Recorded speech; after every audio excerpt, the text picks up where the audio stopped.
देखो आए दिन ब्रिजेस गिरते हैं, आए दिन बिल्डिंग्स गिर रही है। जो मिसकंसेप्शन है वो इतना डीप रूटेड है कि उसको मतलब निकालना बहुत मुश्किल काम है। डीएलएफ की किसी भी बिल्डिंग में कोई भी कोलैप्स क्यों नहीं आता? Because they are going for every batch checkup. जो भी उनका रीबर है, सीमेंट है, ग्लास है, everything they are procuring, they are going for every batch wise. This level of data transparency should be there, this level of traceability should be there, this level of micromanagement should be there if you want to go for the quality. Structure engineer से लेकर के developers को भी लगता है कि primary steel है या जो मेटलर्जी बेस्ड जो स्टील है वो स्ट्रक्चरल स्टेबिलिटी के लिए बहुत इंपॉर्टेंट है। अच्छा, ग्रीन है तुम्हारा, वो क्या हरा सरिया है क्या? I mean such questions also I was totally surprised कि green rebar is a हरा सरिया। आपको तो हरा करके भेज देना चाहिए था। I mean but that do not solve our problems of the climate crisis and all that stuff.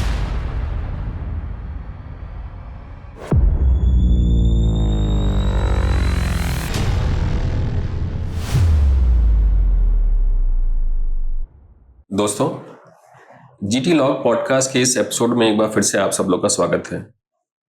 मैं अनुराग वाजपेयी, आपका होस्ट, और मेरे साथ में मेरी गेस्ट हैं काम्या खन्ना जी। काम्या, बहुत बहुत स्वागत है आपका हमारे पॉडकास्ट में। Thank you so much. तो आज का पॉडकास्ट और पॉडकास्ट से अलग क्यों है? आज हम लोग स्पेसिफिक इश्यूज पर डिस्कशन करने वाले हैं और not only will be talking about her and hers journey, but we'll be talking about the specific nuances about the product जो कि हम लोग स्टील या जिसको हम लोग स्टील मैन्युफैक्चरिंग या इस तरह के सब्जेक्ट से हम लोग कोरिलेट करने की कोशिश करेंगे। स्टील जब हम लोग बात करते हैं तो हमारे जितने भी इंफ्रास्ट्रक्चर प्रोजेक्ट्स हैं, बिल्डिंग्स हैं, ब्रिजेस हैं, रेलवेज हैं, सब में इस मटेरियल का यूज़ होता है। गवर्नमेंट की पॉलिसीज़ कैसे इस मटेरियल के मैन्युफैक्चरिंग प्रोसेस को चेंज कर रही हैं, क्या रिक्वायरमेंट आ रही हैं, डिमांड एंड सप्लाई के बीच में जो कसाकसी से रहती है उसको कैसे मैन्युफैक्चरर उसको हैंडल कैसे कर रहे हैं, यही सब आज का इस चर्चा का विषय है। और मुझे आशा है कि इस चर्चा में काम्या के जो इनपुट्स हैं वो बहुत ही मे बी हेल्पफुल रहेंगे हम सब लोगों को एक नई दिशा, नया नॉलेज एंड इंफॉर्मेशन को आप सब लोगों तक पहुंचाने के लिए। Kamya, maybe I think to start with, we will be happy to know about you more. तो पहले आप अपना एक बार इंट्रोडक्शन थोड़ा बताएं हमारे दर्शकों को। Sure. So hi, this is Kamya and I'm here at GT Log for this podcast over the issues that we are facing on the ground reality regarding to the infrastructure's constructions thing. I'm currently serving as the Manager Sustainability and Green at ARS Steels heading projects North India. Prior to that, I was heading green hydrogen, green ammonia, energy transition domain over there in Rana Group. I have total 10 plus years of experience, right from the fashion industry, very diversities are there in my portfolio, no doubt about it. So yes, right from the fashion to semiconductor, to energy transition, and right now here in sustainability in the steel sector. क्या बात है, मतलब इतना transition तो generally मुझे ज़्यादा दिखता नहीं है। How do you manage all this? So, well, I would say, with the grace of God, it is all instilled. It is all instilled. When we say, I always follow one principle. Either do it with passion or not at all. As simple as that. Nice. So, अगर आप कुछ कर रहे हो, अगर आपके अंदर वो ज़ील, वो जोश है करने का, so irrespective of the industry, Anurag, I think आप वहाँ पे झंडे गाड़ोगे यार। बिल्कुल सही बात है। So, and when it comes to sustainability, so that runs in the blood. Since birth, we have been taught, from our parents, कि light waste मत करो, पानी waste मत करो, खाना waste मत करो. So, not wasting the things, not wasting the sources is sustainability, right? And mitigating the climate crisis is sustainability. So, this is in the blood, in everybody's blood, especially Indians के तो रग रग में बसती है ये चीज। तो yes, that has actually been my core area where I have started focusing on, and definitely I think moving on to this part along with the connects that I have in the industry, because it's a teamwork. Single-handedly we cannot do anything, right? So yes, I'm expecting that sustainability can be spread from India to the world. Very nice. तो मुझे लगता है कि मैं थोड़ा सा और इस डिस्कशन को आगे बढ़ाता हूँ, थोड़ा सा और अपब्रिंगिंग के बारे में बताइए, मतलब from where you belong to. So I belong to Delhi itself. Achha. My ancestors were from Pakistan, Lahore, Wow. and then they shifted to Delhi, and where I was born and brought up. I did my schooling in Sirsa. I completed my schooling in Sirsa Shasnamji Girls School, and followed by that, I got early married because it was my mother's last desire. So I got married at the age of 20 itself. Right. And then after that, there was some things that I had to pause my studies, pause my career and all that stuff. But then after that, when I stepped into the business with the family business, then I resumed the studies, did my graduation, my MBA marketing. And then here I am in the corporate sector, I think setting benchmarks for all the industry leaders. और क्या family business था? Family business, apparels industry we were in. So we were included in that only. And luckily I was a co-founder over there. I run the business very well. Step रखने के बाद कहते हैं ना, घर की लक्ष्मी अगर आपके बिजनेस में आ जाए तो लक्ष्मी जी तो खुश होती है. So that was a trademark that I left over there, and then followed by that I joined corporate industry, and right from the semiconductor to green hydrogen, green ammonia, and now here. Green hydrogen, green ammonia to steel. To steel. So I think I can understand that green hydrogen and ammonia can always help the steel. Absolutely, it can help the steel definitely. But when it comes to the building materials, there always the combination. We cannot go single-handedly as the raw material and then say it's sustainable, right? In steel sector, where I am right now, ARS Steels, right? So we have the combination. It's the raw material plus the renewable energy. That will give you the lowest carbon steel product. ठीक है, which we are actually setting benchmarks at 0.59 tons per ton of steel. This is the EPD that we have, the Environmental Product Declaration number, जहां से हम actually carbon footprints को count करते हैं. So 0.59 is the lowest as far as the nation points are concerned. So this is not just कि अगर आपका raw material अच्छा है तो आपने green steel बना लिया. अगर आपके पास blast furnace है और आपने renewable power use कर लिया as the source of electricity तो आपने green steel बना लिया. No, it has to be the combination of both. आपका low carbon steel होना चाहिए, sustainable steel होना चाहिए as the raw material. We can say the circular steel should be used, combining it with the renewable power with 0% fossil fuel burning in the entire premises. That will bring you with the finished product which has the lowest carbon footprints in it. So, Kamya, before we go deep down into this sustainability part, मुझे ARS के बारे में और थोड़ा बताइए. मतलब you mentioned the organization started in 1992. Correct. Maybe हमारी team ने भी ये रिसर्च किया कि it started with 3 metric ton furnace capacity. Absolutely. Now it is with 2.5 lakh metric ton capacity.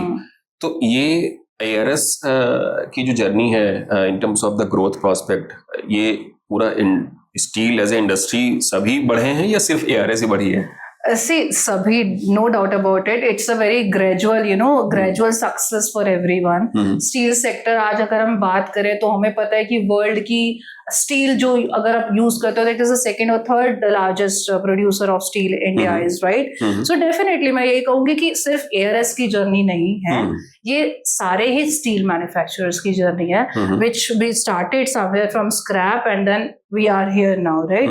और ARS के बारे में if I shed light then I would say the promoters, Mr. Ashwini Kumar Bhatia. Actually, उनका जो journey start हुआ था उनकी family से, that was they were the scrappers. वो ट्रेडिंग करते थे स्क्रैप की. उन्होंने तमिलनाडु में जाके क्यों किया, मतलब ये सब चीजें? Strategic location matters. अच्छा. अगर हम ग्रीन अमोनिया और ग्रीन हाइड्रोजन के पायलट प्रोजेक्ट्स की बात करते हैं, पंजाबी हो गए ना? 200%. They are Delhi based. अच्छा. Yeah, and they shifted to Chennai down south, exactly. So देखो, दाना पानी जहाँ लिखा हो तो बहुत ही एक मैं ट्रेडिशनल चीज बता दूंगी, बट हाँ, एक जब हम कोई प्लांट की सेटअप करते हैं, व्हाट डू वी सी कि हमारा रॉ मटेरियल अवेलेबिलिटी कहाँ से रहेगी, ठीक है? हमारे पास strategic location, if you are targeting renewable power तो हमारे पास स्ट्रेटेजिक लोकेशंस कहाँ से रहेगी, हमारे पास इंपोर्ट एक्सपोर्ट्स अगर हमने करना है तो उसके लिए स्ट्रेटेजिक लोकेशन क्या रहेगी. सो that is all about the location, the economic viability, the product availability and all this combination.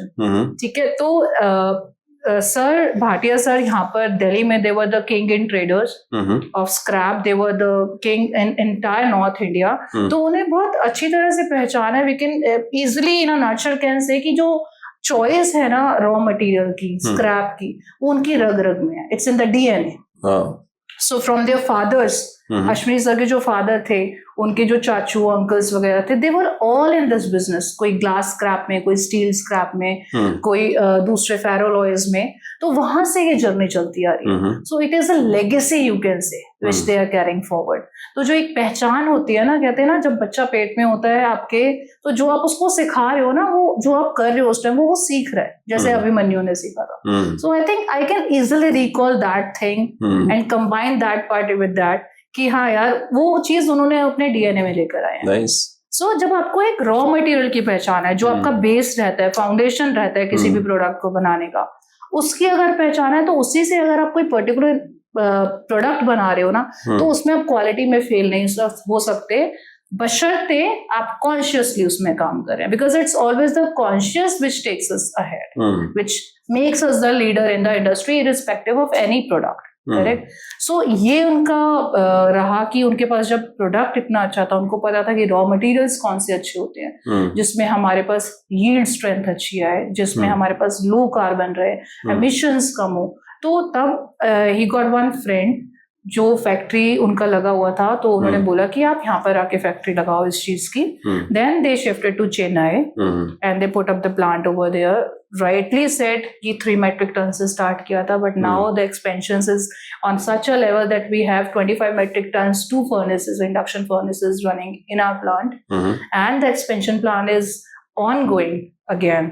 We are going to have a couple of more units over there in down south itself. So अभी हमारी जो capacity है, current capacity is 3 lakh metric tons of the billets and 2,76,000 metric tons of the TMT reefers, which will be 500,000 tons by 26. So this is how we are expanding. Earlier we were limited to the retail segment. Down south में अगर आप चेन्नई में, especially Tamil Nadu, Chennai में focus करें, so we are the premier brand over there. Nice. जितनी सारे blast furnace routes की जो सेल आप कंपाइल कर लीजिए, उससे ज्यादा इक्वलेंट हमारी सेल है ARS की. So we are leading over there when it comes to the retail segment. I joined ARS past 9 months there, and we entered into the project segment. We started developing North. I mean एक बहुत बड़ा एक you know एक segment आ जाता है कि आपकी down south में you have the manufacturing unit and you're just hitting off exactly on the opposite side. हाँ मतलब है ना? So definitely that was a surprise to us also. Exactly. But there is no surprise when you have the right candidate over there. So because I have the experience of the global expansions with big groups in semiconductor and then in energy transition, so that is how they hire me over the group, over the board, that you know we want domestic and global expansion for this product, but because it is a green product. And this was the actually interest part, because I was also belonging to the sustainability sector, and in the near future I'm going to start my PhD also in the sustainability itself. So yes, that was the very clicking thing of mine, that okay, this is the product, and that on the steel industry, जहाँ से हमारे सबसे ज़्यादा emissions निकलते हैं. So ये बहुत clicking area था, तो there and I joined them, and we're on to the progress.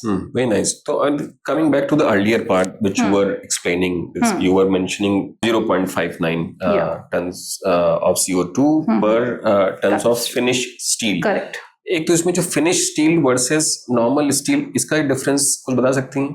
C finish steel और क्रूड स्टील हम दो चीजें बोलते हैं, ठीक है। अगर हम क्रूड स्टील पे जा रहे हैं या फिनिश स्टील पे जा रहे हैं, तो हम लोग क्या कर रहे हैं, हमारा जो पूरा प्रॉपर एक प्रोडक्ट निकल के आ रहा है, द TMT बार, the embedded product, not the bare finish. Bare की हम बात नहीं कर रहे, एक बेयर बार्स है, एक एम्बेडेड बार्स है, ठीक है। तो हमारा जो 0.59 टन्स का CO2 एमिशन आ रहा है, वो हमारा एम्बेडेड पर आ रहा है, जो हमारा फिनिश प्रोडक्ट निकल रहा है, which is ready to get out of the factory, ready to export to any country. Okay, this is the difference.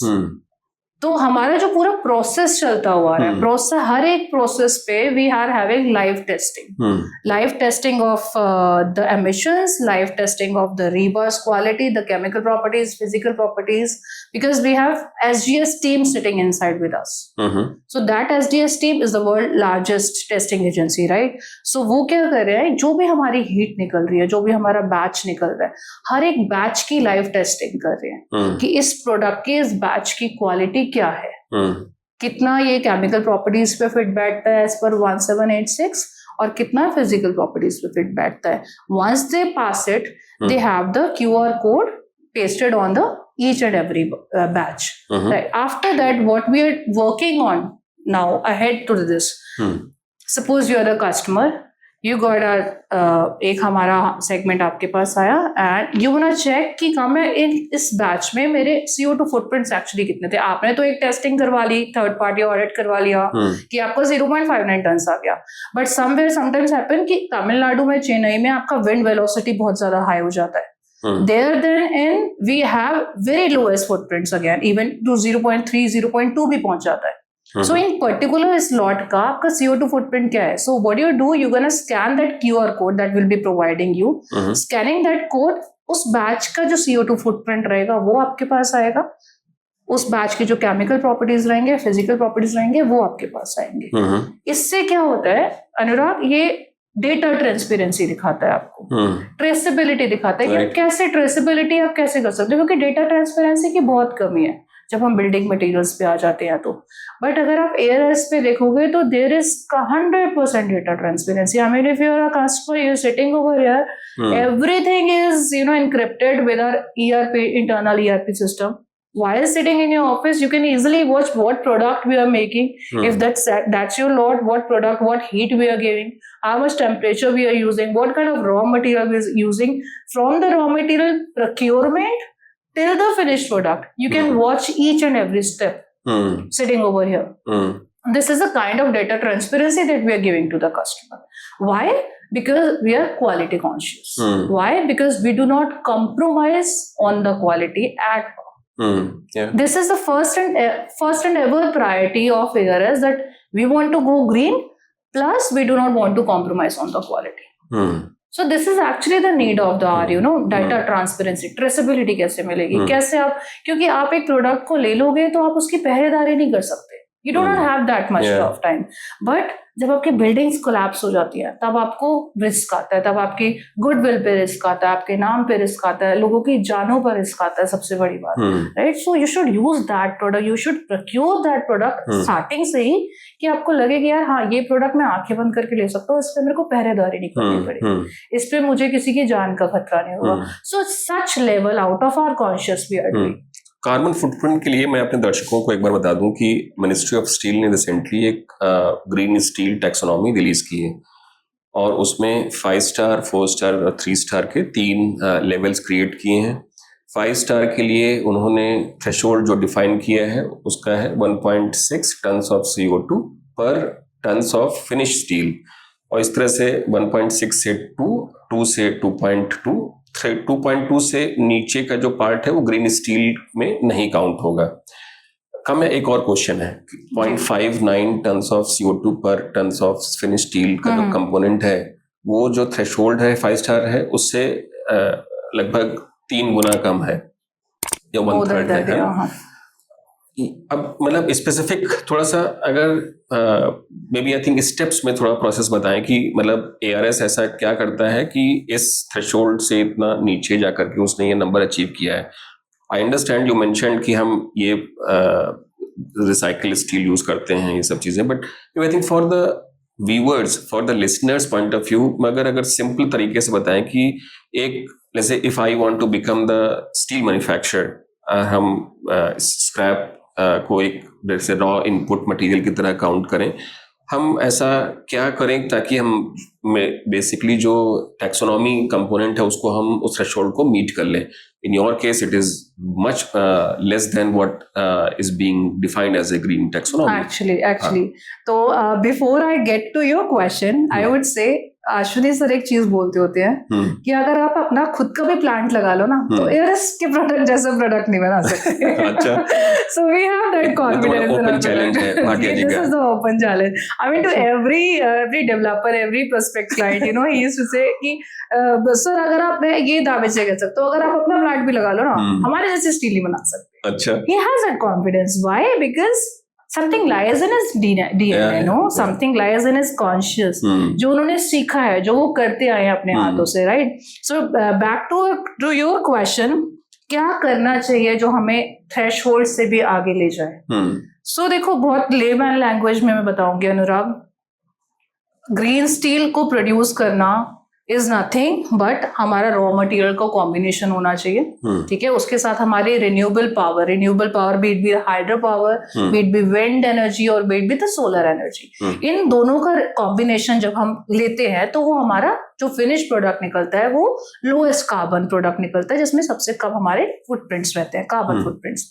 अब हमें सबसे बड़ी बात है, रॉ मटेरियल तो हमने काउंट कर लिया, बट किस तरह का raw material, that is the basic question. क्योंकि जब आप इंडक्शन फर्नेसेस यूज कर रहे हैं तो इंडक्शन फर्नेस में आप कुछ भी उसकी केमिकल कॉम्पोजिशन चेंज ही नहीं कर सकते. जो भी आप फीड स्टॉक डाल रहे हो उसकी जो केमिकल कॉम्पोजिशन है वो वही रहेगी.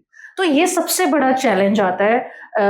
मैं वो वर्ड यूज नहीं करना चाहती प्राइमरी और सेकेंडरी वाला, क्यों, बट मुझे यूज करना पड़ रहा है क्योंकि आज का मार्केट शायद उसी वर्ड पर चलता है और वही लैंग्वेज समझता है, राइट. सो अगर हम बात करें सेकेंडरी यूजर्स की, तो जो इंडक्शन फर्नेसेस यूज कर रहे हैं, इलेक्ट्रिक आर्क फर्नेसेस यूज कर रहे हैं, तो आप जो स्क्रैप डाल रहे हो ना बीच में, जो आप सर्कुलर स्टील डाल रहे हो, स्क्रैप ही कहेंगे क्लेमन लैंग्वेज में, तो वो आपको चेक करना है कि आप कौन सा डाल रहे हो.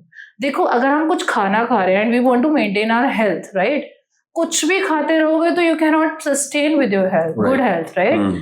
To maintain your good health you have to eat very wisely chosen product. कि आपने ऑयली नहीं खाना, आपने शुगर फ्री प्रोडक्ट्स खाने, आपने फ्रूट्स टेकअप करने हैं, आपने सैलेड लेना है and all that stuff, right. Similarly induction furnace भी आपके स्टमक की तरह है, आपकी बॉडी की तरह है. जो आप उसमें डालोगे वही आपको निकाल कर देगी. आपका फीड स्टॉक मैटर करता है. Always say it is not the blast furnace और द इंडक्शन फर्नेस और electric arc furnace. It is all about the feedstock you are inducing into the furnaces. अगर आपका फीड स्टॉक, अगर आपका scrap low carbon steel scrap होगा, circular steel scrap होगा, sustainable product होगा, तो आपका जो आउटपुट निकल के आएगा वो डेफिनेटली लो कार्बन ही आएगा. जो आप मेटलर्जी कंट्रोल करते हो इंडक्शन फर्नेस में, वो आप फीड स्टॉक से ही कर सकते हो. And what at ARS we are doing, जब हमने स्क्रैप डाला वहां से लेकर जब हमारा फिनिश प्रोडक्ट निकला, उस दरमियान हम लोग 6 से 7 से 8 बार हम लोग टेस्ट करते हैं. हम लोग बाथ सैंपल लेते हैं, हम लोग लॉलीपॉप सैंपल लेते हैं, उसके बाद UTM टेस्ट होते हैं, SGS की टेस्टिंग होती है. Similarly 6 to 7 to 8 times of testing is done until we have the finished product in our hand. So अगर आप इतना कॉन्शियसली टेस्टिंग करोगे ना, क्योंकि बाथ सैंपल में जब आप डालते हो और उसका सैंपल निकालते हो, at that point only, because it's a small quantity, right, at that point only you'll get to know कि इसमें कौन सी फिजिकल केमिकल कॉम्पोजिशन में हमारी कौन सी डेफिशिएंसी है, किस एलिमेंट की और किस एलिमेंट की एफिशिएंसी है. Getting that report in your hands, you should know कि हमारे पास कौन सा मटेरियल अब हमें इसमें डालना पड़ेगा या किस मटेरियल को हमें उसको रोकना पड़ेगा. फॉर सपोज अगर हमने कार्बन हमारा कम आ रहा है तो हम हाई कार्बन चीज CRC वगैरह हम उसमें डालते हैं, राइट. अगर आपका कार्बन ज्यादा आ रहा है तो उसको रोकने के लिए आप कौन सा एलिमेंट डालोगे, right. So that is done at the initial stage itself. Bath sample के थ्रू ही टाइम पर ही वो आपको क्लियर हो जाता है. As once it is done, फिर आप जब लॉलीपॉप सैंपल लेते हो तब आपका जो लॉलीपॉप सैंपल आता है उसमें आपकी क्लैरिटी आ जाती है कि हाँ, the things are okay. So what we have invested in triple M theory. What that triple M theory is: men, material and machines. Triple M theory. Triple M. Men, material and machines. Okay. So we have the best of manpower who knows the chemistry of the raw material, the chemistry of their furnaces, how they goes, what should need to be added at particular time. Like इस time पे हमने ये चीज इतनी add करनी है और इतनी नहीं ऐड करनी. So we should have that manpower in our factory. Like we have several engineers. I mean, अगर engineers, doctors की बात करें तो शायद इंडिया किसी से भी पीछे नहीं है. Correct? वर्ल्ड ऑर्गेनाइजेशन में हम लोगों के इंजीनियर्स बैठे हुए हैं. So why can't we use that engineering therapies into our own nation. We can be the world leader again, right? Yeah. So वो चीज, एंड देन मशीन्स, हमारे पास उस तरह की मशीन्स होनी चाहिए. देखो, अगर हम एक रोटी ले लीजिए, ब्रेड ले लीजिए, अगर हम पूरा का पूरा साबुत अंदर डाल जाएंगे तो हमें प्रॉब्लम होगी, right? We have such food pipes जो उसको शैडर करके अंदर जाती है. सिमिलरली अगर हम अंदर ले लेंगे तो हमारे पेट को भी प्रॉब्लम होगी. सिमिलरली आप क्या करें, हम इंडक्शन फर्नेस में आया स्क्रैप उठा के डाल दिया, ऐसे नहीं कर सकते आप. You should have those machines which shred them into parts, make them small chunks like, and then you get into the furnaces, right? So हर एक चीज का प्रोसेस होता है और हर एक चीज का प्रोसेस आपको कहाँ से सीख मिल रही है? आपके रियलिस्टिक एग्जांपल से. आपकी खुद की ह्यूमन बॉडी ही ऐसी है, आपकी डेली लाइफ ही ऐसी है जहाँ से आपको सीख मिलती है कि आपने प्रैक्टिकली चीजें अपनी चीजों के साथ, नॉन लिविंग थिंग्स के साथ कैसे करनी है. So it is as simple as that. And then comes to renewable part. So renewable में we are using the hybrid of solar and wind energy. We have the PPA signed with Torrent and Continuum, and this is 15 years lock-in period. So हम लोगों ने group captive में invest किया है जहाँ पे we do not procure the renewable energy but we own that. So this is how it is helping us out, and we are burning zero fossil fuel in the entire premises. The entire premises is running on renewables. At present, it is at 28% what we are using. And by down in October to November this year only, we'll be increasing it to 80% or 85%, which will further below mitigate the carbon footprints, reduce the carbon footprints from 0.59 tons to below then 0.3 tons. It will be kind of 0.24 or 26, something like that, which will set the global benchmark. So this is how we should do. I mean, देखो, सारी चीजें हमारी कोई ऐसा नहीं है कि कुछ different kind of technologies we have, right? So it is as simple as that. अगर एआरएस कॉन्शियसली कर सकती है तो आई थिंक हमारे बहुत बड़े बड़े big fishes in the market are there, they can easily do that. Very nice. तो मतलब कुछ और क्वेश्चंस है इसमें. एक तो है कि मतलब इफ आई अंडरस्टैंड करेक्टली, जैसे प्राइमरी सेकेंडरी आपने बोला, तो हमारे जैसे सर्कुलर स्टील, हमारा जो पोर्टफोलियो है वो सर्कुलर स्टील का है या मिक्स भी है? प्राइमरी सेकेंडरी मिक्स है या सिर्फ सेकेंडरी है? नहीं, हमारा सिर्फ सर्कुलर स्टील का है. We are using over 98% of circular steel, eco friendly स्टील. और हमारे मतलब मार्केट कॉम्पिटिटर्स कौन कौन से हैं? मार्केट कॉम्पिटिटर्स अगर हम बात करें तो definitely all the blast furnaces, big fishes in the market, Tata, JSPL, JSW, SAIL, these are R&L, they are the market competitors when it comes to the economic viability of the product. But when it comes to the quality or the carbon footprints, in regard to the carbon footprints, there is no competitor lies in the market as of now. No, that we understand. That we are setting at law. I think मुझे लगता है कि अभी recently JSPL या JSW का भी एक front page एक ऐड आया था, एज स्टील या ग्रीन एज स्टील ऐसे करके, राइट? और तो हमें लगता है कि उनकी जो अभी भी स्ट्रेटजी है दैट इज डिफरेंट.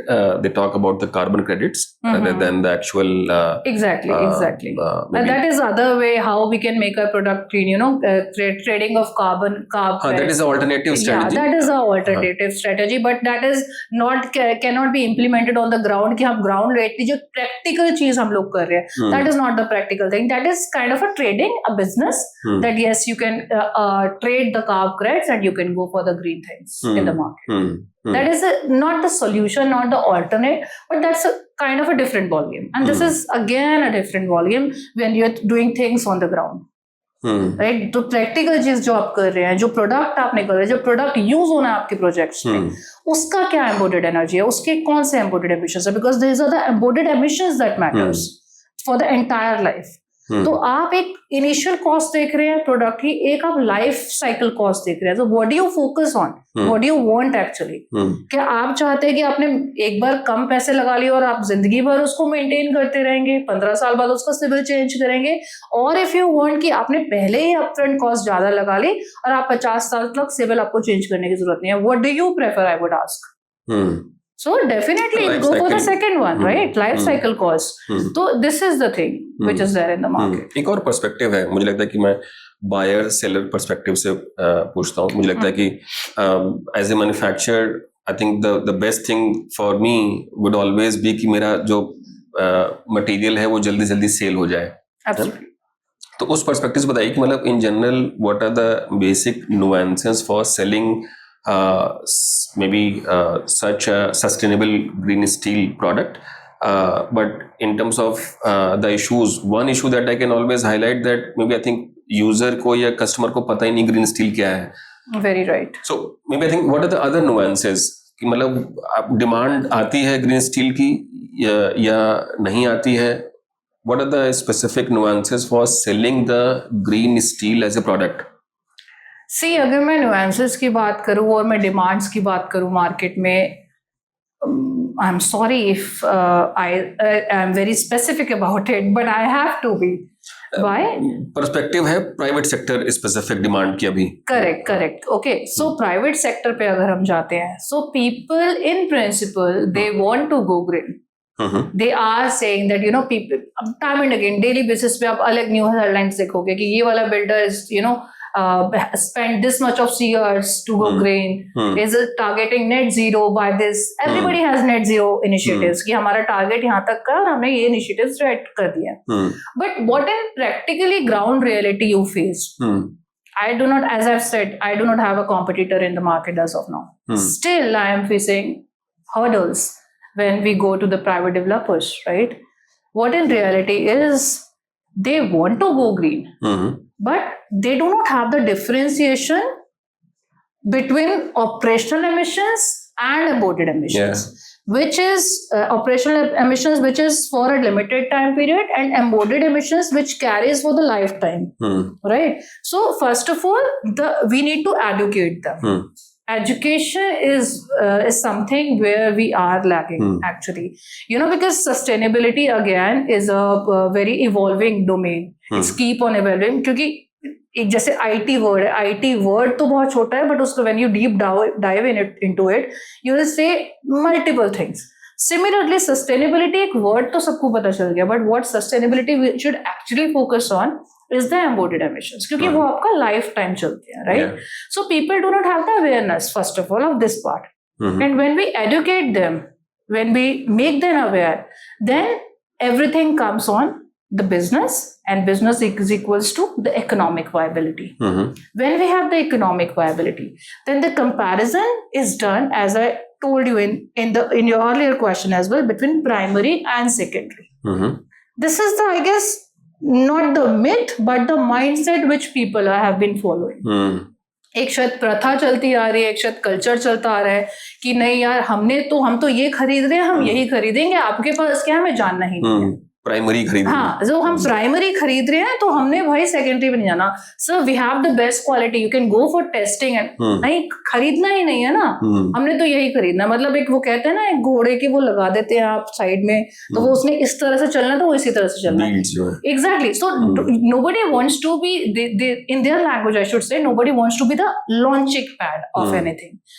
बट मेरा एक क्वेश्चन है यहाँ पे काम्या, जनरली जैसे डेवलपर्स के पास आप जाती हैं, so they are hardly bothered कि हमें वो ग्रीनिश चाहिए या नहीं चाहिए. Maybe I think they may ask you for maybe certified steel और maybe IS standard based, ताकि उनको स्ट्रेंथ का जो कंप्लायंसेस हैं वो हो जाएं. And may be structure engineer भी जो सजेस्ट करते हैं, दे ऑल्सो मेंशन कि हमें इस IS स्टैंडर्ड की स्टील चाहिए. तो मतलब what is the, maybe I think couple of questions which you being asked by the real estate developers खरीदने के समय में. So the questions that frequently I came across from the private entities are one thing, IS align करता है नहीं करता आपके 1786 से प्रोडक्ट आपका. So yes, because अगर वो अलाइन नहीं करेगा तो आप फैक्ट्री भी नहीं लगा पाओगे. ठीक बात है. As simple as that. Basic compliance. This is the basic compliance. ठीक है, वो मतलब क्वेश्चन होना ही नहीं चाहिए. अगर आपके पास कोई इतनी बड़ी कंपनी आ रही है या कोई भी कंपनी आ रही है to sell the steel, I mean this question is not apt to ask कि भाई आपका IS 1786 से अलाइन करता नहीं करता. नहीं करेगा तो उसका फैक्ट्री सेटअप नहीं हो सकता, वो प्रोडक्ट अप्रूव ही नहीं हो सकता, वो प्रोडक्ट यूज ही नहीं होगा. राइट? EPD प्रोवाइड करने वाली तो स्टील कंपनीज तो बहुत कम है. EPD प्रोवाइड करने वाली बहुत कम है. क्यों है बहुत कम? क्योंकि किसी के कार्बन फुटप्रिंट्स इतने कम नहीं है ना. कोई LCA नहीं पूरा प्रॉपर कर सकते. स्कोप 1, 2, 3 एमिशंस आपके होते हैं, थर्ड पार्टी ऑडिट होती है. When you do not have the product, because उसमें क्वालिटी भी चेक होती है, उसमें कार्बन फुटप्रिंट्स भी चेक होते हैं, बहुत सर्टेन स्टेप्स पे चेक होते हैं. जब आपके पास प्रोडक्ट ही नहीं है तो फिर आप EPD के लिए जाओगे कैसे? अगर आप ईपीडी के लिए जाओगे नहीं तो ईपीडी वाली कंपनीज कितनी हो जाएंगी? Handful of companies only. So people in the developer side, developer segment, builder segment, they're not aware of EPD. Most of them, मैंने 8 महीने पहले शुरू किया था. When I started towards the projects to North India, then I said, sir, we have the EPD of this is the lowest one. What is EPD? अच्छा, green है तुम्हारा, वो क्या हरा सरिया है क्या? I mean, such questions also I come across. I was totally surprised कि green rebar is a हरा सरिया. आपको तो हरा करके भेजना चाहिए. I mean, but that does not, solve our problems of the climate crisis and all that stuff. So yeah, एक ये question बहुत मतलब लगता है कि कितना educate करना पड़ेगा अभी market को, या फिर I would directly say education भी पहुंच चुकी है उनके पास, awareness भी पहुंच चुकी है, but again the one and the only reason is the mindset. They do not want to divert from where they, कोई हार्ड वर्क नहीं करना चाहता, कोई मेहनत नहीं करना चाहता. यार एक प्रोडक्ट चलता आ रहा है ना, रीत चलती आ रही है ना, उसी को निभाते हैं ना. दूसरा प्रोडक्ट लेकर आएंगे, टेस्टिंग करवानी पड़ेगी, ये सारा चीजें होगी, तो हमें फिर बहुत सारा मेहनत करना पड़ जाएगा. सो इस चीज के लिए हम मेहनत नहीं करना चाहते, इसलिए ये चीज है कि हम मिथ को ही फॉलो कर रहे हैं, माइंडसेट को ही फॉलो कर रहे हैं. The third and very prominent question that I come across is the quality. When we introduce our product as a sustainable product, people ask how you are producing, just like your question, that what is the foundation of this green product, right? And when we say that we are using recycled steel or the circular steel, the eco-friendly steel, then their mindsets comes कि यार ये तो junk use करके बना रहे हो, right? So we also work in the real estate sector. I can tell you with my experience also. In general, I think we always advocate the recycled steel. But mostly, when I say mostly, I'm talking about almost like 90-95%. I know this mostly, but yeah, 99%. हाँ, तो मतलब in general structure engineer से लेकर के developers को भी लगता है कि जो primary steel है या जो metallurgy based जो steel है, वो structural stability के लिए बहुत important है. तो कई बार ऐसा भी करते हैं, suggest करते हैं कि मतलब आप below the ground foundation, basement, इन सब में आप प्राइमरी स्टील यूज करें, and then above the ground structure के लिए आप सेकेंडरी स्टील यूज कर सकते हैं. बिल्कुल. तो मतलब ये जो मिसकंसेप्शन है वो इतना डीप रूटेड है कि उसको मतलब निकालना बहुत मुश्किल काम है. बिल्कुल. That is also one thing in the government sector, particularly may be central government projects में भी मैं देखता हूँ कि primary steel he is a steel requirement. Absolutely. तो मतलब व्हाट इज योर अंडरस्टैंडिंग, क्योंकि आप एक मतलब एक it's one of the largest company जो कि ग्रीन या मतलब इस तरह की चीज़ों को इतना फ्लैग शेप की तरह इसको चला रही है, तो मतलब इस चीज़ को कैसे बिल्ड किया सकता है? How do you see the movement should come in the market where people should understand that the recycled steel is also giving the equal strength for the building?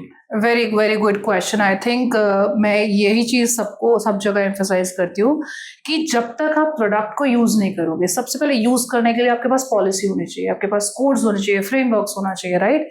So it has to be come right from the government itself, Anurag. क्योंकि जब तक government के पास से आपके पास नहीं आएगी ना चीजें, मार्केट में नहीं आएंगी, कि गवर्नमेंट ने एक चीज होती है कि गवर्नमेंट ने इन प्रिंसिपल कह दिया, एक चीज होती है कि आपके पास पॉलिसीज, फ्रेमवर्क्स, कोड्स आ गए कि you should go for this circular steel, right? Sustainable steel. एक चीज एक्चुअल इम्प्लीमेंटेशन पे आती है. जब गवर्नमेंट एक्चुअली इम्प्लीमेंट करेगी, स्टार्ट करेगी अपने प्रोजेक्ट्स में यूज करना, then this is the government which is the leader in our nation. When the government is leading this, then certainly the private entities, the end product consumer, it is going to follow that now. It is a kind of a एक law बन जाएगा कि यार इन्होंने use किया, हमें भी ये चीज यूज करनी है. ईवीज की अगर हम बात करें, ग्रीन हाइड्रोजन, ग्रीन अमोनिया की बात करें, do we have the private entities who initiated that? No, that's the government. So once the government is into it, private entities are jumping into it, they are diving high into it, right? So this is always the government's implementation, not just the policies, not just the codes. अभी तक तो हमारे codes में ही नहीं आया.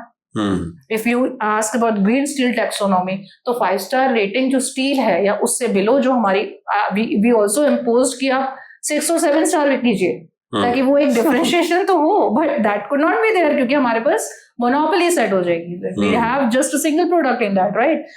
So but उसका percentage कितना है यूज करेगा? 2 to 3%. एक्चुअली 2 to 3% एक्चुअली वो दिखता है, it is almost negligible, right? And 2 to 3% में आपके पास मैंडेट नहीं है यूज करने के लिए, it is just suggested. So it should always have the mandate. Oil and gas agencies में आप सेगमेंट में चले जाओ, उनका जो एमिशंस है जिस हिसाब से उनको मैंडेट दिया गया कि अगर आपका एमिशन इस सर्टेन वैल्यू से हाई जाता है तो आपको टैक्सेस पे करने पड़ेंगे. That is the mandate given to them, right? So they are working on that. Either they are mitigating it by some technologies or something, or they're having the green hydrogen prototype plants over there in the factories. So somehow कि वो tax पे करे उतना ही quantity में, उतना ही quantify करके वो green hydrogen prototype plant लगा रहे. सो क्यों? क्योंकि मैंडेट दिया गया गवर्नमेंट की वजह से. अगर यहाँ पर गवर्नमेंट की तरफ से मैंडेट दिया जाता है कि आपने गवर्नमेंट प्रोजेक्ट्स में, आपने प्राइवेट प्रोजेक्ट्स में 10%, 20%, 30% recycle steel with such emissions आपने यूज करनी ही करनी है, then and there the revaluation will be there. Point number 1 is this. Second point, अगर चाहे हम गवर्नमेंट की तरफ से बात करें या हम प्राइवेट डेवलपर्स बिल्डर सेगमेंट की बात करें, तो ये जो क्वालिटी का ट्रस्ट डेफिसिट इश्यूज जो हमारे पास है, once people are visiting your plant, they are having that first hand experience by their own eyes, what quality of scrap we are using, how the process is undergoing, what is the heat that we are using, how we are undergoing several times of testings and all that stuff in our in-house lab, right? And what is the finished product that you're watching in front of your eyes in an hour or so.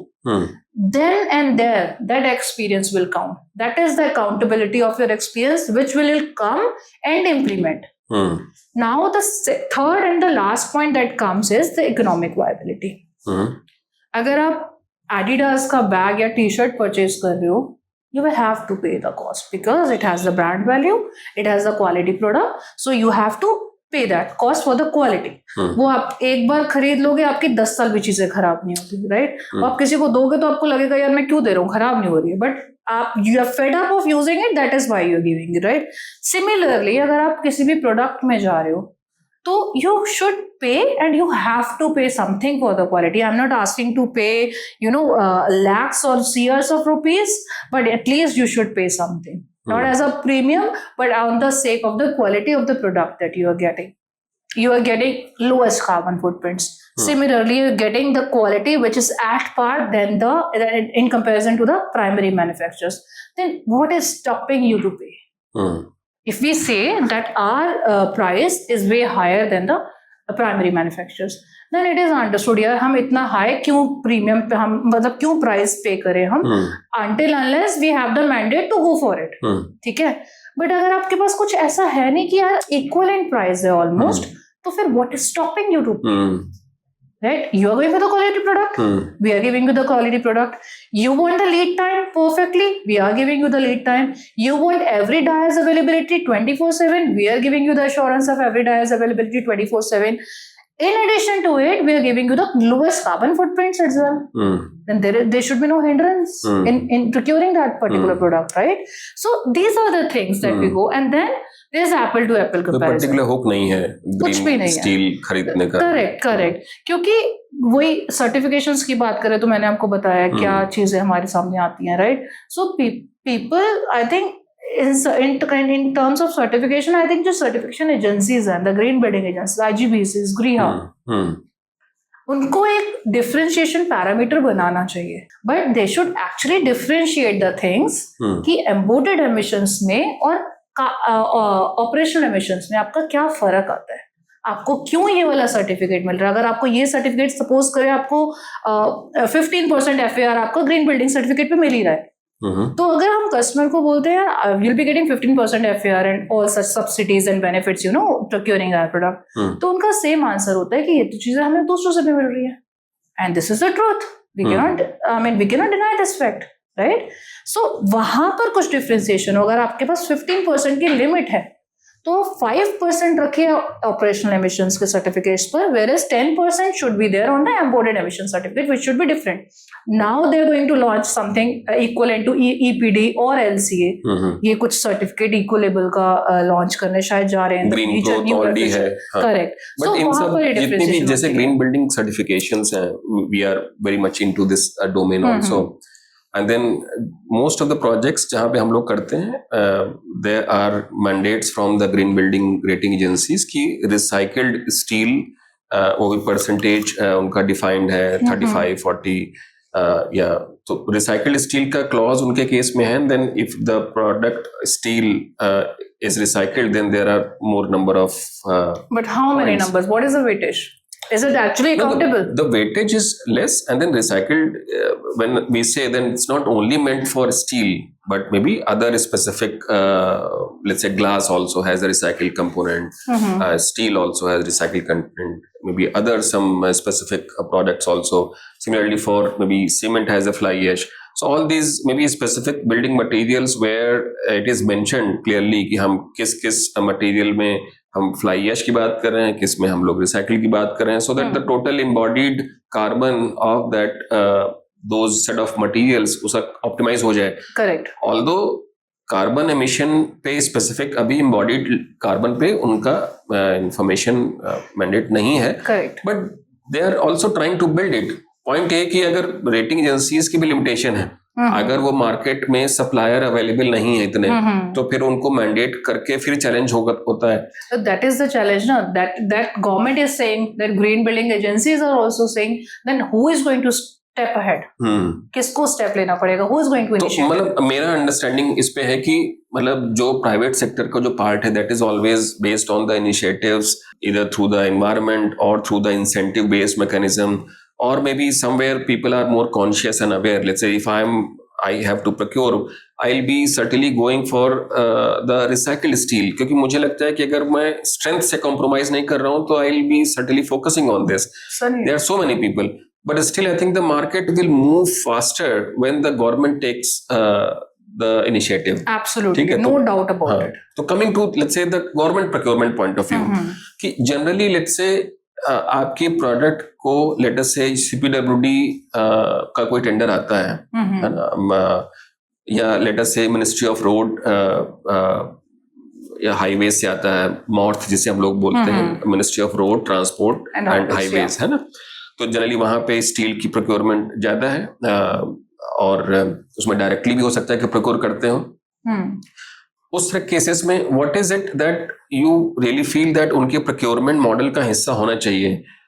एक तो है कि मतलब specific, कई बार क्या है procurement model में भी सही चीजें लिखी जाना ये भी जरूरी है. Absolutely. Sometimes what happens, what we have seen is maybe I think some projects, जब टेंडर डॉक्यूमेंट या BOQ बनता है तो उसमें इस तरीके की लैंग्वेज लिखी जाती है that you are also creating a parallel loophole कि उसमें तो मतलब what is it that you feel कि उस पे आनी चाहिए? एक तो है कि रिसाइकल्ड हो जाए, दूसरा है कि ग्रीन टैक्सोनॉमी को कंप्लायंट हो जाए, या और भी स्पेसिफिक चीजें हैं which can give the boost to such products which are let's say like yours. See अगर हम गवर्नमेंट टेंडर्स की बात करें तो Anurag, government tenders means L1, right? अब L1 के लिए बिड करने के लिए you should have the lowest bidding, तब आप टेंडर्स को क्रॉस करोगे. तो सबसे पहले L1 का मॉडल मुझे नहीं लगता वर्केबल है when it comes to the quality part. Until unless you have the specific list on आपके पास स्पेसिफिक BOQ है कि हमने इन वेंडर से ही खरीदना है, तो वो तो गेम ही सेपरेट हो गया, ठीक है. पर अगर आप एक्चुअल में टेंडर की बात करते हो तो उसमें अगर हम ग्रीन टैक्सोनॉमी को ही कंसिडर कर लेते हैं, तो ग्रीन टैक्सोनॉमी में अगर हम 5 स्टार को कंसिडर करते हैं तो 5 स्टार का है कितना मैंडेटरी? अगर हम बोलेंगे 2 to 3%, 1.6 below we have people who are having the steel which is below 1.6 कितने stars. लोग होंगे मतलब ऐसा? कितनी मतलब 4 से 5 लोग, right? So we have suppliers over there, correct. But जो पॉलिसीज में या जो टेंडर्स में एक्चुअली अप्लाई होना चाहिए वो ये होना चाहिए, अगर आप एक्चुअली कॉन्शियसली उस प्रोडक्ट को यूज करना चाह रहे हो, first there should be the mandate कि इतने सर्टेन ऑफ एमिशंस कि हम 10 to 20% हमने, आप पूरे में यूज मत करो, 10 to 20% से स्टार्ट करो, because again you have the qualities issues, right? तो हम 20% इज द मैंडेट कि इतना थ्रेशोल्ड हमने सेट कर दिया 0.5 का या 0.6 का, हम 20% प्रोक्योर करेंगे. Those who have they can build. It should not be L1 first of all, because L1 के साथ आपके पास कॉस्टिंग आएगी, कॉस्टिंग आप इतनी लो नहीं दे सकते. कॉस्टिंग की एक बार हम इसको कंटिन्यू करेंगे, बट कॉस्टिंग में जब हम बात करते हैं तो मतलब what is the percentage difference, कितना है मतलब difference of cost? See, exactly percentage I cannot call over here, but yes, अगर मैं एक lump sum बात करूं, it is equivalent to what primary manufacturers are selling in the market. It is equivalent to that. As I've told you in the earlier stages as well, that we are not charging higher premiums for our product, but we are giving you in addition many things into our product, not just the quality, the strength, the durability, but also the lowest carbon footprints. But we're not charging extra for that. Right. So अगर tenders में से ये costing वाला part ही हट जाता है, correct, तो I think जो ग्रीन इनिशिएटिव्स ले चुके हैं ऑलरेडी, जैसे ARS ने बेंचमार्क सेट किया है, आगे और भी हमारे 3-4 मैन्युफैक्चरर्स ऐसे हैं जो इस चीज पर आगे बढ़ते जा रहे हैं कॉन्स्टेंटली, तो आई थिंक उनके लिए मार्केट बहुत अच्छा हो जाएगा, बिकॉज आपको गवर्नमेंट को क्वालिटी में क्वालिटी मिलेगी, स्ट्रेंथ मिलेगी, ड्यूरेबिलिटी मिलेगी, and in addition to that आपको सस्टेनेबल प्रोडक्ट मिलेगा. सो ये जो लिमिटेशंस लगा देते हैं ना आपकी L1 कैटेगरी से, या तो आप क्वालिटी प्रोडक्ट खरीद लीजिए या आप L1 कैटेगरी में चले जाइए. तो जैसे अब मान ली कि मैं एक टेंडर बना रहा हूँ, we are a consulting firm, we work on such initiatives also, और वो टेंडर में मैं मेंशन कर दूं कि 30% जो स्टील प्रोक्योरमेंट होगी वो जैसे 1.6 थ्रेशोल्ड से नीचे की होगी, ठीक है, 5 स्टार रेटेड होगी, तो और उस पे मतलब अब ऐसा तो नहीं होगा कि जो 70% है उसमें हम L1 करेंगे और उसके पीछे पहले में, तो मतलब L1 गवर्नमेंट का मॉडल भी ऐसा ही है कि मतलब if we look at their procurement structure, अगर वो उस मॉडल में QCBS नहीं है, अगर वो L1 प्रोक्योरमेंट मॉडल ही है, तो उसमें फिर यही उनका इंटेंट है कि आप L1 भी दें और क्वालिटी भी दें. Absolutely, absolutely. Both cannot go hand in hand, right? Both cannot go.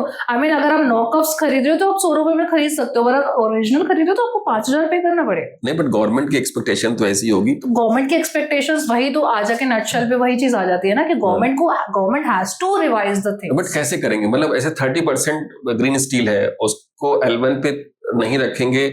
You mention कि 5 सप्लायर हैं अवेलेबल, तो 5 में L1 में आ ही सकता है कोई ना कोई. Is it something model okay? L1 में 5 में कोई ना कोई तब आ सकता है जब आपके पास क्वालिटी पुअर आ रही है, या जब आपको सैंपल दिखाने के लिए आपके पास क्वालिटी है बट बल्क दिखाने के लिए आपके पास क्वालिटी नहीं है. See very straightforward I would say, अगर गवर्नमेंट ने एक्चुअली क्वालिटी प्रोडक्ट प्रोक्योर करना है, टाटा है, GSPL, JSW, we do not question on their quality because they are the brand. They have earned that goodwill in the market, right? We cannot question their quality. So अगर government को उस तरह की quality अपने projects में चाहिए, देखो आए दिन ब्रिजेस गिरते हैं, आए दिन बिल्डिंग्स गिर रही है, do we have the question? ठीक है, एक बार एक नेशनल न्यूज बन जाती है, उसके बाद 10 दिन बाद, 1 महीने बाद एवरीथिंग इज डन, और क्या उसके ऊपर काम किया जाता है कि क्या वजह रही बिल्डिंग गिरने की? हम उन वजहों को बंद करें, उन वजहों को खत्म करें.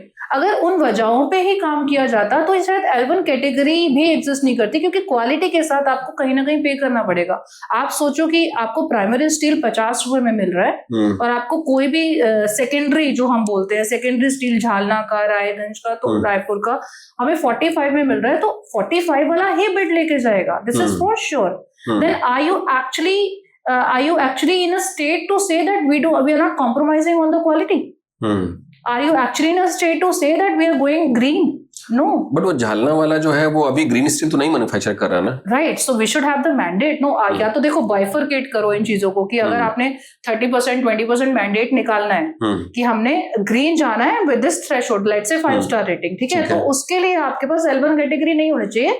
Rather than having the L1 category emphasizing on that, you should have the random check on the quality of that product. तो इसमें दो चीजें हैं, मैं बताऊं. मतलब जब L1 नहीं होता है या QCBS में भी जब होता है तो भी बहुत सारे लूप होल्स होते हैं.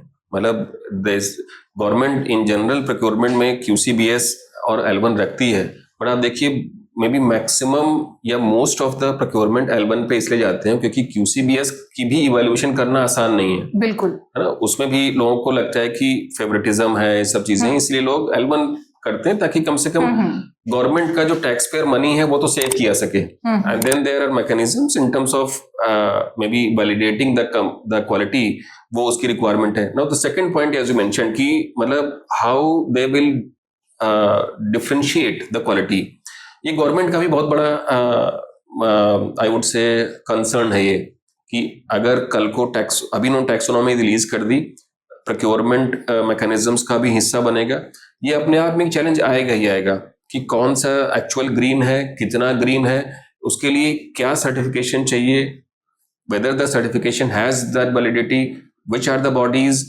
ये सो हमेशा ही प्रोसेस रहेगी। ओनली योर डिक्लेरेशन कि ये इतना 1 point, certainly, I mean that is not validating the things, right? तो MNV जो पार्ट है उसको मतलब how maybe your organisation ARS, how do you see, you have all the certificates but market जो है वो मतलब मोनोपोली सिस्टम में नहीं चल सकता, चल भी नहीं सकता, Right. सरवाइव नहीं कर तो सकता। अगर मान लीजिए इस तरह के मार्केट में 10 पेयर लाने हैं, तो what is the mechanism that you see you should also propagate, कि अगर वो मॉडल चलना है तो कैसे वो MNV मॉडल क्या प्रपोज होना चाहिए ताकि गवर्नमेंट प्रोक्योरमेंट में इस तरह की चीजों को इंट्रोड्यूस किया सके। राइट, सो राइटली सेड, जो हमारी ग्रीन बिल्डिंग बॉडीज है या हमारा EPD है, the number, the carbon footprint, actually we are, चलो रेलवेज में करना हो, ग्रीन बिल्डिंग बॉडीज को छोड़ देते हैं, ठीक है, हम बात करते हैं अभी सिर्फ कि हमें किस तरह से गवर्नमेंट मॉनिटर किस तरह से करेगी, इवैल्यूएट किस तरह से करेगी कि ये पर्टिकुलर प्रोडक्ट में इतने एमिशंस हमें कम मिल रहे हैं। So we have LCA, we have EPDs, they are going for third party audits and all that stuff, right? Every emission is counted over there from scope 1, 2 and 3.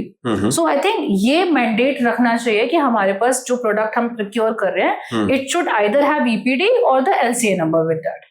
First of all, EPDs or EPD LCA or number. LCA, right? Correct. That's how now IGBC is going forward, planning to going forward, right?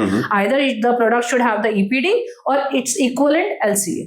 Correct. So that is a green pro or the eco label. Yeah, correct. So that is where we differentiate कि product में कितने carbon footprints का reduction हमारे पास जा रहा है, ये कितने कार्बन फुटप्रिंट्स हमारे पास आ रहे हैं। ये बात हुई आपके ग्रीनीनेस की, the sustainable product, right. Second, now question comes to the quality part. So quality के लिए हमें I think to and fro random quality checks करने चाहिए गवर्नमेंट को, जैसे हम NHAI में करते हैं। NHAI में क्यों, अदरवाइज तो कोई ब्रांड फेल ना हो, सारे NHAI की BOQ लिस्ट पे है, फिर भी वो फेल क्यों हो रहे हैं?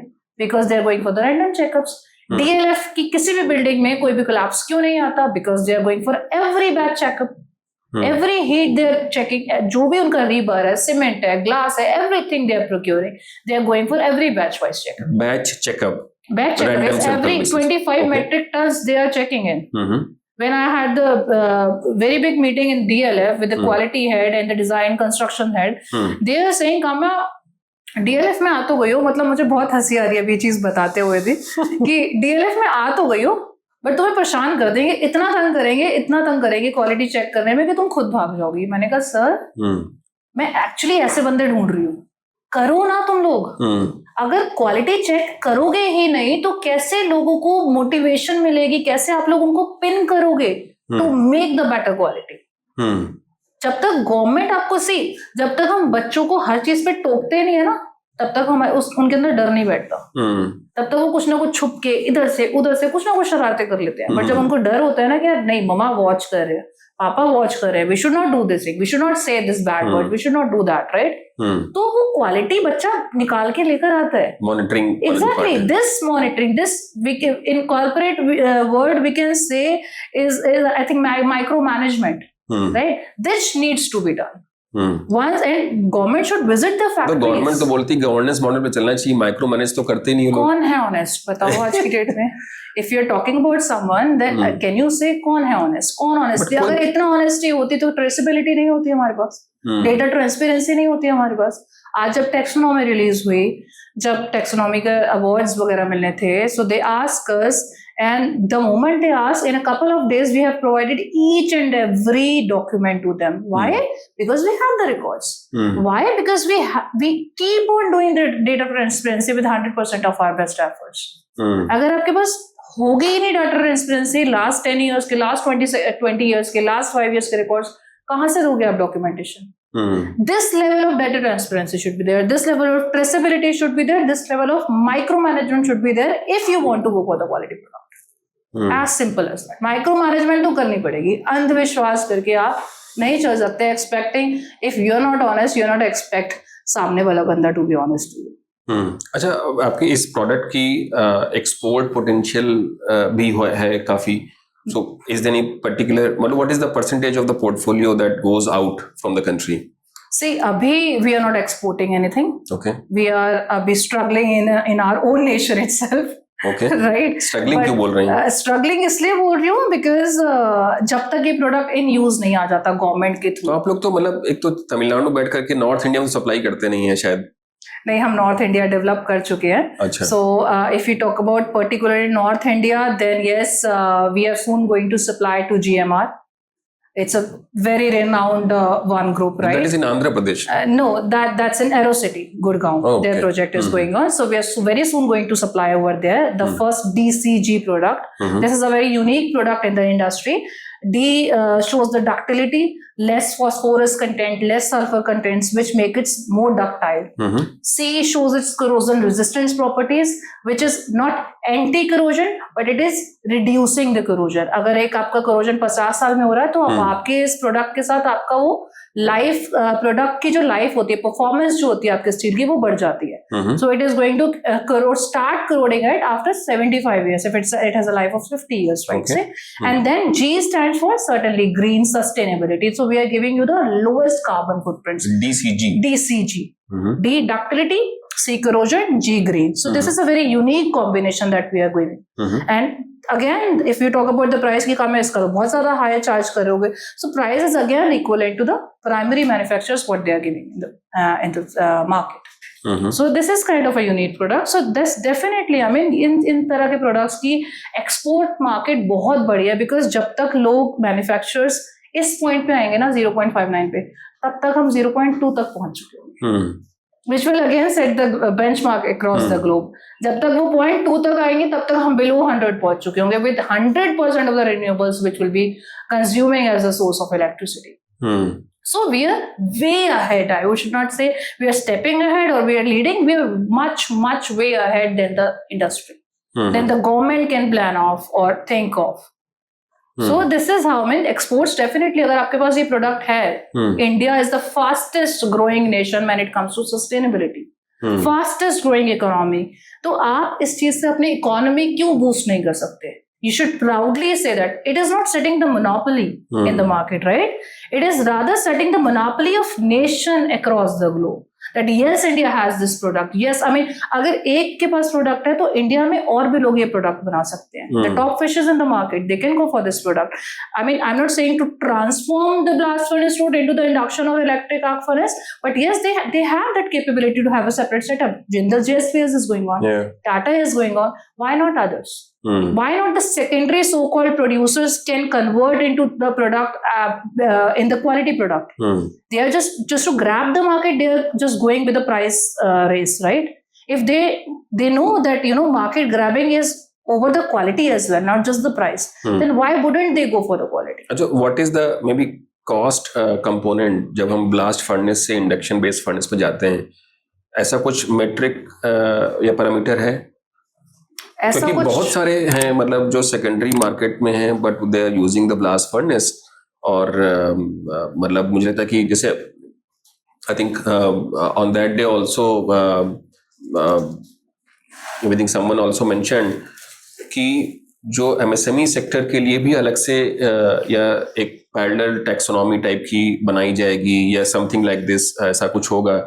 वो सकता है सीमेंट के लिए हो, for the cement they were asking, for the cement they were talking, but ऐसा कुछ, I mean, differentiation of the cost इतना कुछ खास नहीं है, क्योंकि it is not about the cost when you transforming, you know, the blast furnace to the induction furnace, right? It is always the cost of the raw material. It is always and always the cost of the raw material and the machineries that you are going to use in.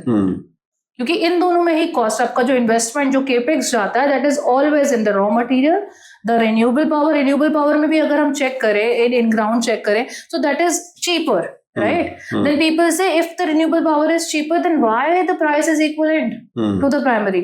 So this is the question, because the raw material is higher. Because to make a quality product, you should have the quality, premium quality of raw material with you, right? And that premium quality comes with a certain cost. So to bear that cost, you have to bear the cost of the finished product. This is only the difference. Otherwise, there is no difference. Why secondary steel manufacturers have the issues? Why we are facing the trust deficit issues, the quality deficit issues in the market? Because secondary manufacturers ने market को grab करने के लिए अपनी quality घटा ली और अपना price भी घटा लिया, राइट? क्योंकि किसी भी मार्केट को ग्रैब करने के लिए आपको प्राइस चाहिए होता है. अल्टीमेटली एवरीबडी आस्क्स अबाउट यार, अच्छा ये सारी चीजें समझ आ गई, बताओ प्राइस क्या है. तो प्राइस को बीट करने के लिए वो मार्केट में तो एंटर कर गए, बट एक बहुत बड़ा गैप मार्केट में डाल दिया, वो है क्वालिटी का गैप.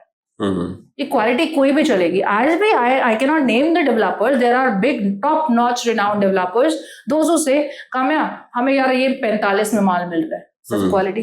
अरे वो चेक है, पास है ना, पास की हुई है, हमने देख लिया, हमने sir green building, the carbon footprint, अरे वो है ना उनके पास सर्टिफिकेशन, वो हमारे लिए काफी है. 15% FAR तो मिल जाएगा ना उससे भी, बस वो काफी है. तो this is the thing that is going on.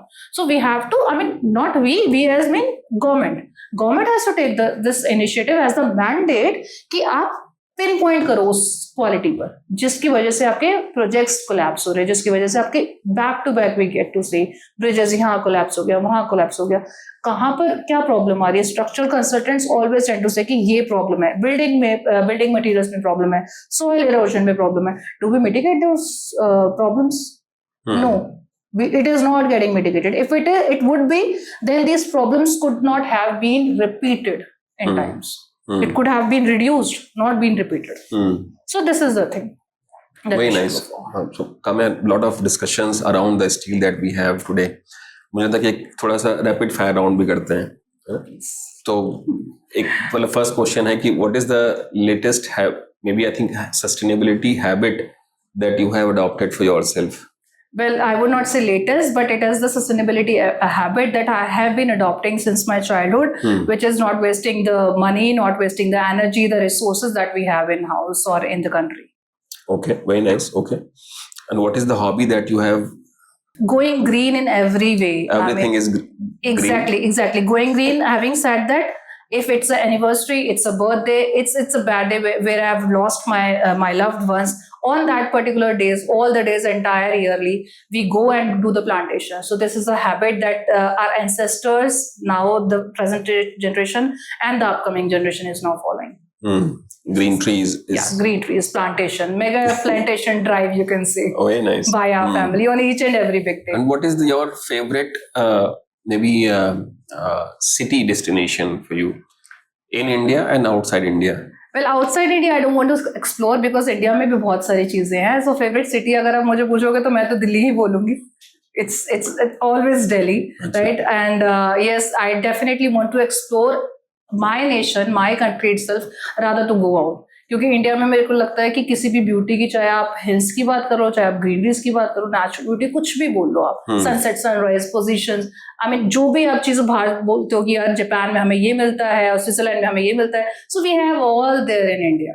So rather going out, I would love to explore India, each and every corner of it. What is maybe I think the best thing about the Delhi, maybe I think Delhi लोगों के लिए कि जो उनको बिल्कुल stand out करते हैं, they are really proud of? The best thing, I think the best thing is the food, first of all, definitely, and that too specifically the Punjabi food, because Delhi is full of Punjabis. I'm also a Punjabi, a Khatri girl, right? And again, I would say the second and the core part is dil. हम लोगों का दिल बहुत बड़ा है. So like, you know, people take it as a rivalries. Here, Delhi wale, okay, they are the rivalries for us, no? But we do not. We are not actually. We have a big heart. We have huge heart. We are very open to people. We are open to the discussions. We are open to the explorations, you know. So this is what fascinates me about Delhi. The food at the primary, because I'm a big foodie, as being Punjabi.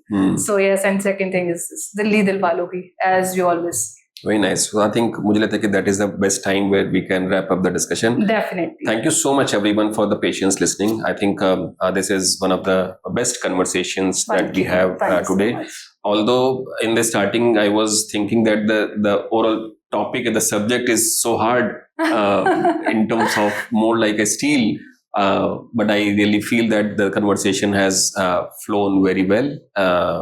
And Indeed, I'm yeah. sure कि हमारे listeners को भी इस conversation से बहुत कुछ सारी चीज़ें सीखने को मिलेंगी.